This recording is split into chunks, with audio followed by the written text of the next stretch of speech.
Bonjour à tous et bienvenue dans Franchise 360. Dans notre précédente émission, vous vous en souvenez, nous avions présenté le contexte de la franchise, les étapes préalables au lancement d'un réseau ainsi que les clés de réussite pour développer un réseau de franchise. Et bien dans ce deuxième numéro, nous allons nous intéresser aux différentes formes de développement d'un réseau. On parlera donc de la franchise, mais aussi de ses modèles dérivés. Vous verrez qu'il y a un grand nombre de modèles possibles pour développer un réseau et on verra quels sont les enjeux du développement d'un réseau. Je crois que nos invités ici présents seront d'accord pour dire qu'il est important, voire même primordial, d'avoir une vision globale sur ce sujet, à savoir sur trois visions, le domaine juridique, le financier et le stratégique. Pour nous accompagner aujourd'hui, Lorraine Lemeur, associée et expert comptable du groupe Inextenso, dont l'activité est l'accompagnement des dirigeants, avec un pôle spécialisé dans l'accompagnement des dirigeants franchiseurs, franchisés et commerce organisé.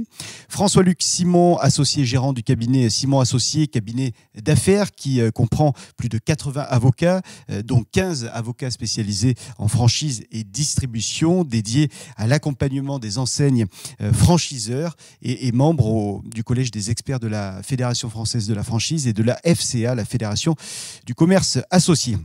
Sandrine Richard également avec nous, associée du cabinet Simon Associés et qui est également membre du collège des experts de la FFF et de la FCA. Et Sylvain Bartholomeu, président dirigeant associé de Franchise Management, cabinet spécialisé en création et développement de réseaux qui a accompagné plus de 450 réseaux représentant 90 000 franchisés à travers le monde. Il est également membre du collège des experts de la FFF et de la FCA.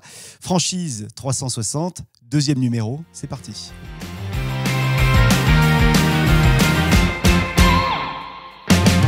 Alors pour commencer, si vous le voulez bien, quel est le contexte actuel du développement de réseau et puis surtout peut-être pourquoi il faut mettre de la modularité dans le développement d'un réseau. Peut-être qu'on peut commencer avec vous, Sylvain Bartholomeu. Oui, alors ce qu'il faut se rappeler, c'est que en fait, la vocation même d'un réseau, c'est de se développer. Ouais. Même les réseaux anciens doivent se développer parce qu'à un moment donné, la pyramide des âges évolue dans le réseau et il faut renouveler les générations. Donc en fait, le développement fait partie intrinsèque du métier de franchiseur, et un réseau qui n'attire pas est un réseau en danger, puisque c'est un réseau qui vivra en vase clos. Il y a 3 éléments importants à prendre en compte qui font changer le marché. Premier élément, c'est l'intensité concurrentielle. Le marché a quadruplé en 20 ans, et donc aujourd'hui, l'intensité concurrentielle est beaucoup plus importante. Deuxième élément, on a des franchisés, des candidats à la franchise de plus en plus jeunes. Et aujourd'hui, les marques ont affaire aux générations Y et Z. Et donc, ça pose la question de savoir si ma marque, elle parle aux générations Y et Z, ce qui n'est pas toujours le cas. Et le dernier point, c'est la modularité et l'accessibilité, en fait. Comme on a des candidats de plus en plus jeunes, comme on a une intensité concurrentielle forte, il faut mettre de l'hybridation et développer plusieurs modèles qui permettent à plus de candidats d'accéder à la franchise. Lorraine Lemeur sur cette question. Alors pour moi, en diversifiant les options qui sont proposées aux candidats, les franchiseurs peuvent recruter un large éventail de profils de candidats.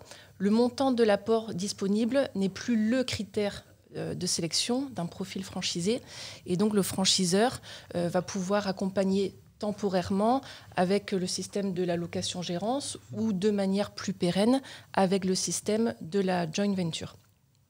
Cette flexibilité, elle va renforcer la compétitivité et la résilience du réseau face à une évolution du marché, mais également il va pouvoir modifier le modèle économique du franchiseur et du franchisé en répartissant différemment, notamment les investissements et les bénéfices. Sandrine Richard. Alors, à mon sens, la modularité du développement des réseaux est quelque chose de très important qui est de plus en plus recherché par les enseignes. Aujourd'hui, elles cherchent un éventail de solutions juridiques qui vont permettre de s'adapter à la fois au profil des candidats, notamment pour valoriser des candidats, comme le disait Lorraine ou Sylvain, des candidats qui n'ont pas forcément les capacités financières, mais qui ont les capacités humaines et professionnelles pour intégrer un réseau, et aussi à des situations plus particulières, notamment d'implantation géographique. Donc aujourd'hui, il y a beaucoup de cadres juridiques qui vont permettre cette modularité. On parle bien sûr de la franchise classique, de la franchise participative, de la location-gérance ou encore de la commission-affiliation. Et tous ces modèles doivent être utilisés en cohérence. C'est ça qui est important.